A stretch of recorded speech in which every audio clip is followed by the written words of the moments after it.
안녕하십니까. 이 시간에는 지난번에 그 2018년 부동산 시장 예측, 그럼 토지는 어떻게 어디로 갈 것인가, 요거 가지고 얘기하기로 해서 서론 부분을 설명을 드렸는데, 아무래도 연말하고 연초에 이제 저희 그 흑막사라고 우리는 그 카페가 하나 있습니다. 이 흑막사가 뭐냐면 황사 막는 사람들이에요.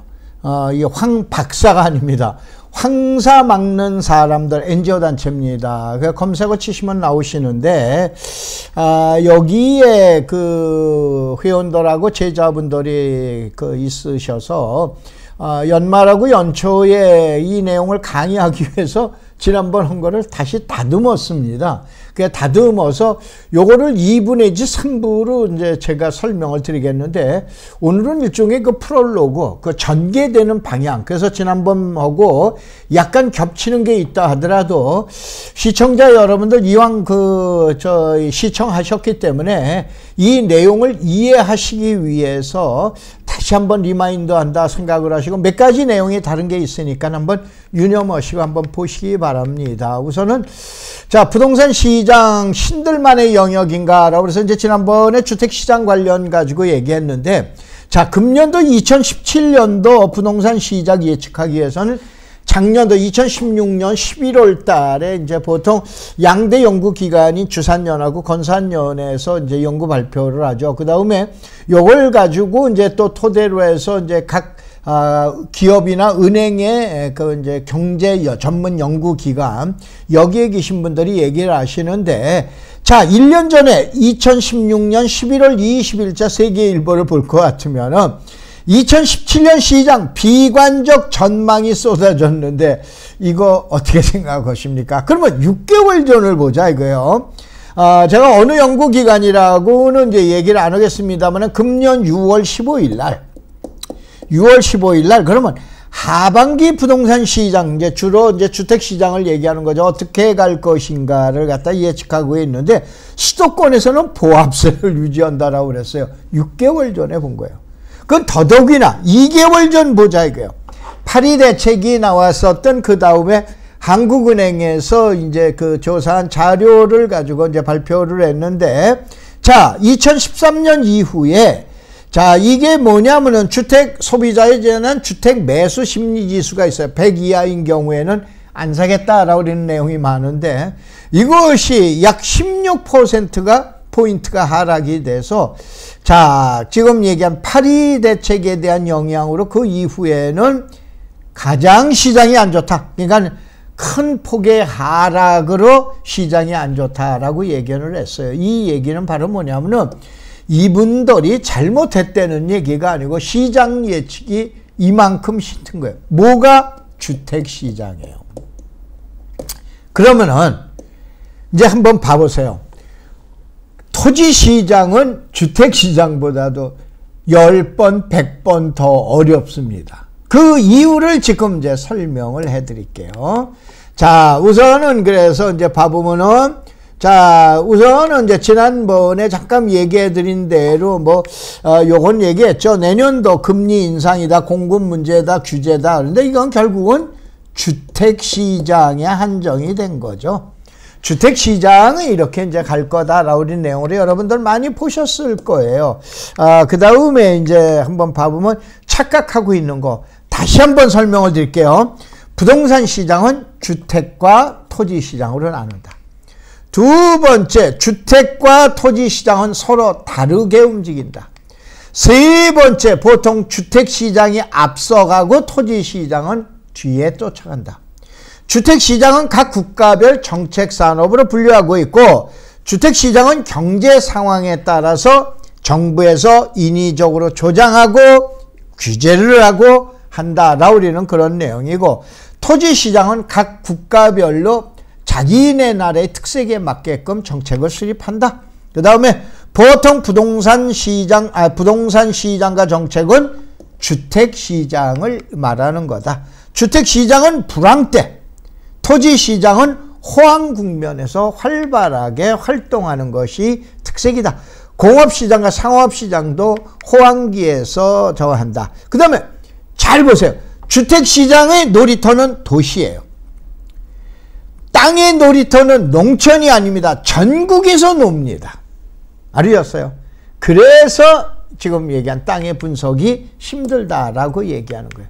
그래서 이제 지금 보통 얘기하는 경기의 4순환, 지난번에 잠깐 얘기했지만은, 자, 실적 장세, 소위 말해서 회복 국면에서 호공기 국면으로 갈 때에는 땅값이 올라가게끔 돼 있다. 라고 그러는 것이 지금 경기 4순환에서 일어나는 현상이다. 라고 그래가지고, 그러면 결국은 2018년도에는 토지 시장이 위주가 되겠구나라는 걸 보고 있어요. 그래서 물론 이제 요거는 이제 뭐냐면은 저는 대학에서 현재 그 토지 정책, 국토 정책론과 토지 개발론을 강의하고 있는데 우리 대학의 268명의 교강사 중에 수업 만족도 제1위 했다라고 그래서 좀 자랑 좀 하느라고 이번에 또 얘기를 했습니다. 자, 그러면은 2006년에서 2016년까지 10년간 땅값 상승률을 보면 마이너스는 2009년도 한 번뿐이다. 왜 그러냐? 2008년도에 원래 정점이라는 게 2007년, 2008년도가 되죠. 2008년도에 마지막 주택에 대한 정점을 찍으면서 주택 가격이 떨어지니까 토지 가격도 그 다음에 마이너스가 나오고 그 이후에는 주택 가격은 떨어졌어도 토지 가격은 계속해서 상승을 했다라고 그러는 거를 갖다가 한번 봐보시고, 자, 땅값 무엇을 지표로 봐야 되나 나중에 이제 설명을 드리는데 6, 70년도는 추곡 수매가예요. 보통 추곡 수매가가 7%, 8%, 많을 때 12%, 16%까지 가고 있는데 이거에 의해서 토지 가격이 형성이 됩니다. 8, 90년대 경제 성장률은 7%, 6%, 7%, 9%대죠. 요거를 상회하는 것이 바로 뭐냐면 땅값이었어요.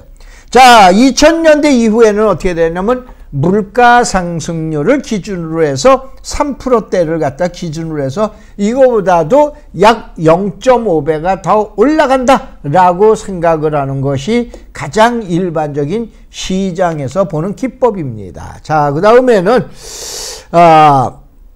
땅값이 오르는 이제 3대 습관이 있어요.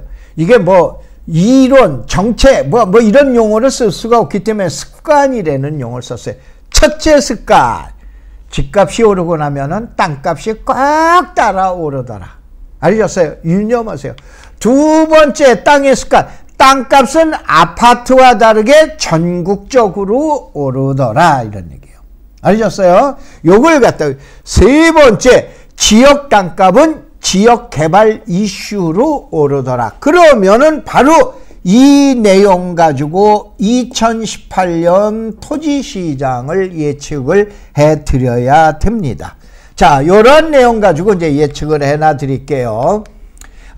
제가 이제 진도를 빨리 나가는 거는 좀 시청하시는 분들 좀 쉽게 하기 위해서 보통 한 20분에서 25분 사이에 제가 보통 이제 부동산 TV에서 많은 분들이 이렇게 보셨을 때가 정확하게 23분 30초입니다. 이제 그 광고에 관련 이제 그 부분이 있기 때문에 그래서 그게 습관이 돼서 약 20분에서 25분 사이에 지금 얘기하는 요 한 테마를 맞춰드려서 지루하지 아니하고 보시기 좋게. 그 대신 설명하는 사람은 굉장히 힘듭니다. 가장 짧은 시간에 가장 빨리 여러분에게 이해시켜야 되기 때문에. 자, 정권별 땅값 상승 추세를 한번 봐보세요. 자, 지금부터 여러분이 갖고 있는 편견, 친기업을 네거티브 경제라고 얘기합니다. 네거티브 얘기하는데 이 네거티브 경제라고 그러는 것은 뭐를 하지 말고 나머지는 다 해라 라고 그러는 것이 네거티브 경제예요. 이것을 친기업적 정부라고 그래요. 이것이 이제 박정희 정권, 전두환 정부, 이명박 정부, 박근혜 정부, 이와 같은 정부가 지금 얘기하는 네거티브 정부라고 봐야 됩니다. 친기업적 성향을 갖고 있죠. 그 다음에 친서민적 성향을 갖고 있는 정권을 포지티브 정부, 포지티브 경제라고 그래요. 자, 뭐냐면은 이거 하지 마라, 이거만 해라, 나머지는 다 하지 말아라. 그래서 규제가 강할 때가 포지티브 경제라고 보시면 됩니다. 네거티브 경제는 확 풀어주는 거고 포지티브는 이렇게 돼요. 그러면 여러분이 생각을 하셨을 때 어느 정권 때에 땅값이 가장 많이 올라갔나? 친기업적인가? 아니면 규제가 많았었던 포지티브 경제에 있었을 때인가? 한번 봐보시자 이거예요. 우선 제일 먼저 친기업적 정부 때의 땅값 상승률을 봐보세요.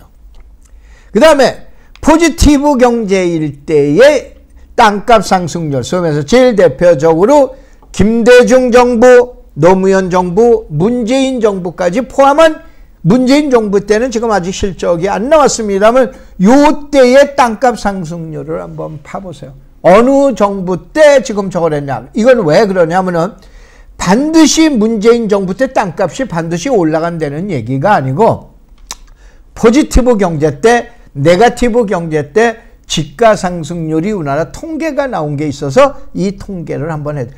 통계를 보시려면 이런 통계를 보셔야 되세요. 자, 그 다음에 아직도 아파트와 땅이 같다고 생각을 하십니까? 제가 얘기합니다. 우리나라에 100명의 부동산 전문가가 있으면은 이 중에서 토지 전문가는 그야말로 3명에서 5명에 불과하다고 아주 단언을 합니다. 우리나라의 부동산 전문가는 대부분이 주택 전문가, 경매라든가 상가라든가 이런 내용을 전문으로 하시는 전문가지 토지만 전문으로 해서 전공하시는 분은 그다지 많지가 않습니다.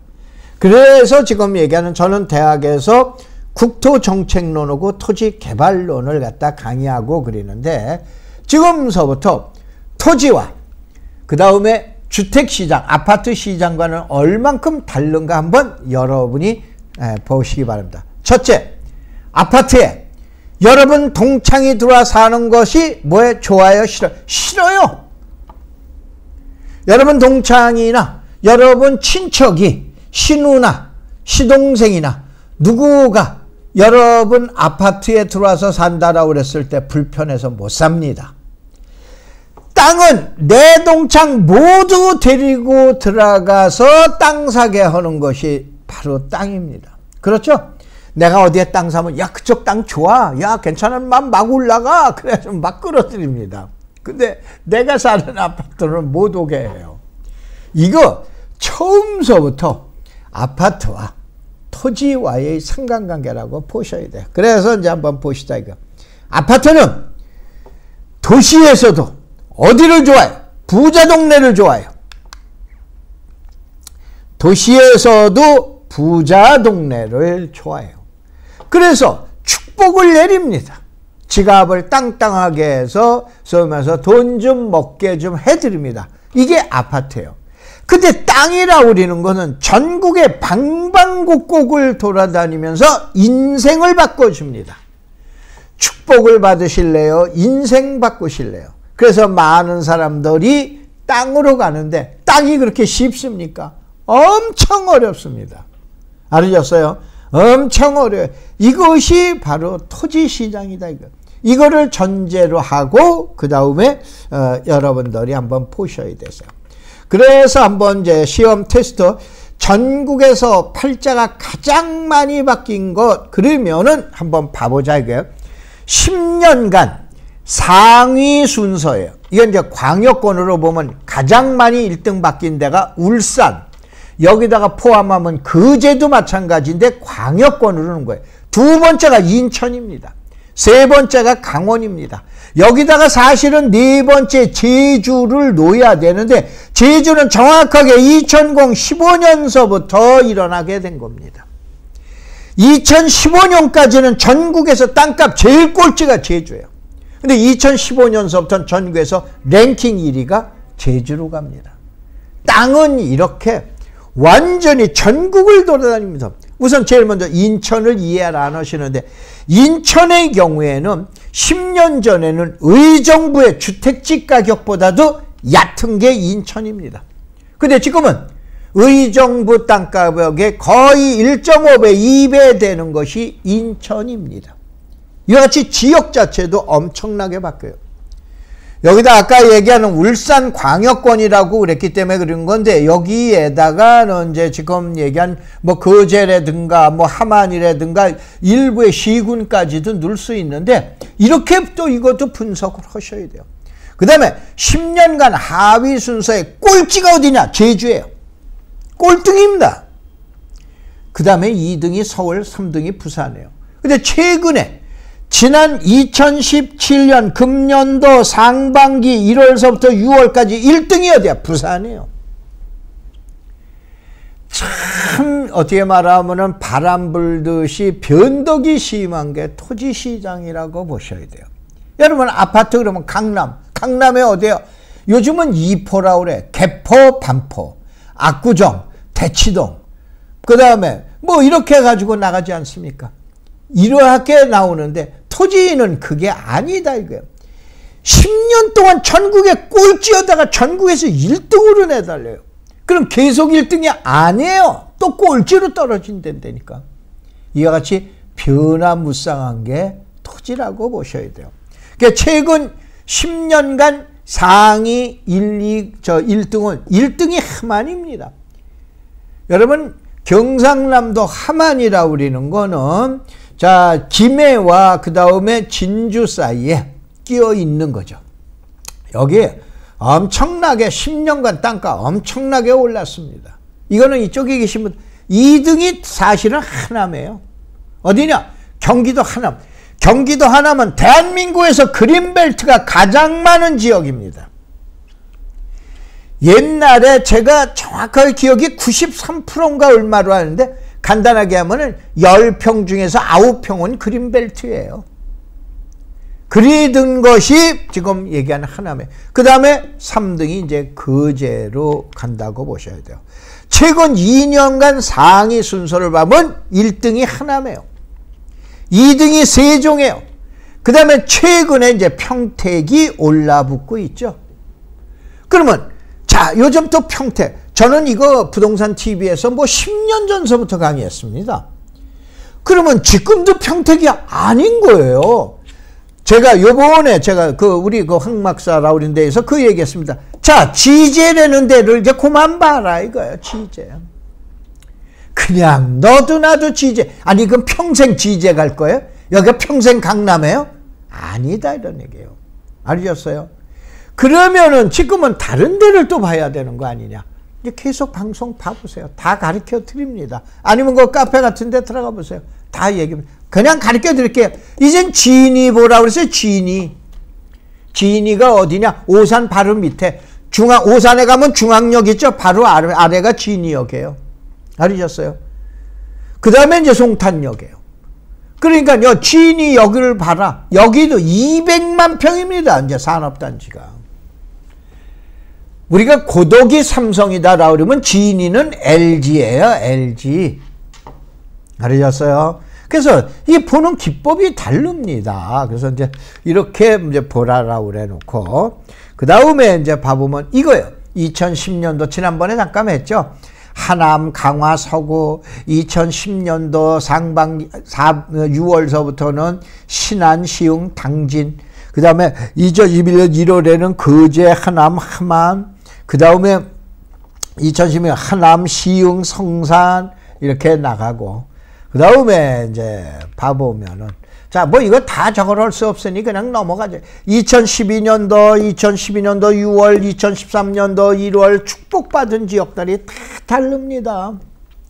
자, 2013년 6월 뭐라고 그래 놓고 나오고 자, 그래서 2015년도 땅값 상승률을 봐보면 이제 제주가 1등으로 2015년서부터 올라오기 시작해요. 꼴찌의 반란이에요. 옛날에 군산상고가 왜 유명했던 거예요? 9회 말 투아웃에 게임 끝난 거 아니에요? 이때 역전시키지 않습니까?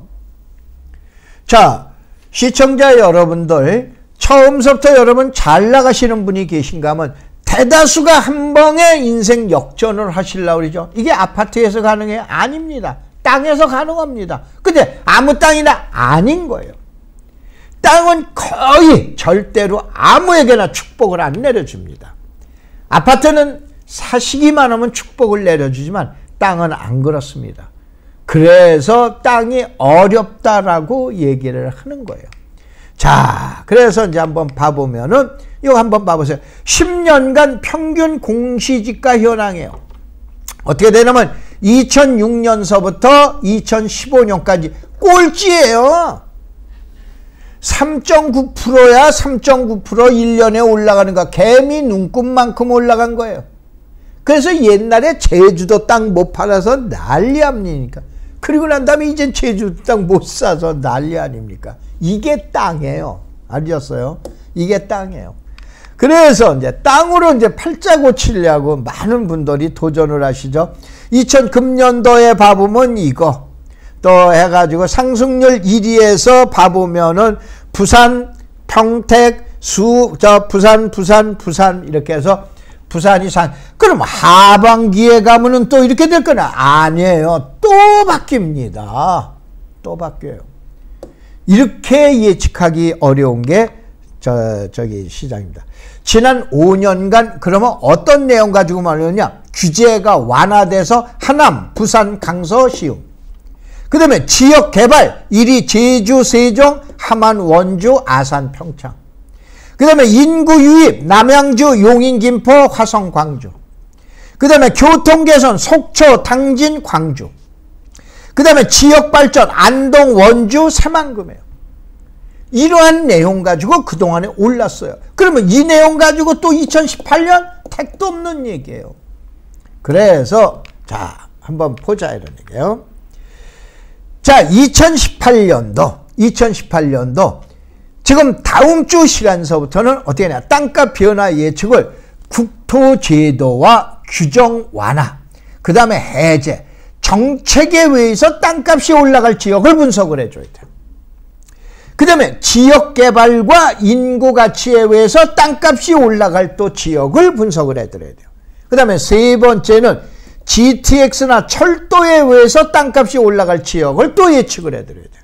그 다음에 고속도로나 이런 거에 의해서 땅값이 올라갈 지역을 예측을 해드려야 돼요. 그 다음에 특이하게 토지에서는 지역 이슈로 받을 땅값이 올라갈 지역이 있어요. 이거를 함부로 얘기합니다. 대한민국에서 이 내용을 종합해서 강의할 수 있는 사람 몇 안 됩니다. 그거를 저한테 다음 주 시간서부터 들어보시기 바랍니다. 고맙습니다. 감사합니다.